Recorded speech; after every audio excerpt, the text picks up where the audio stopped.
In this video, I'll show you how to connect your Soundcore R50i NC earbuds to your Android device using the Soundcore application.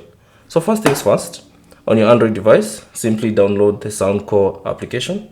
So simply go to Google Play Store and search for the Soundcore app.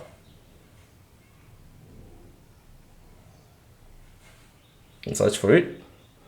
And then from the list, from the search result, simply select this one, the first one, by Anchor, and tap on install, and that should install that application on your Android device. Once the application is installed, simply launch it, and then tap on agree and continue to proceed. And then if you have an account, you can simply sign into your Soundcore account. If you don't, you can simply tap on skip for now and allow any permissions that might appear on your device. So I'll just tap on allow.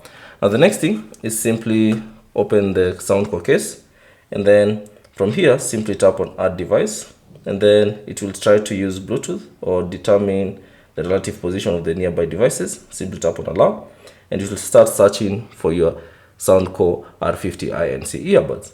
And as you can see, mine have been discovered, so all I have to do is tap on them, and there you go. You can now see your Soundcore earbuds have been connected to your Android using the Soundcore application. Thanks for watching, and I'll see you on the next one.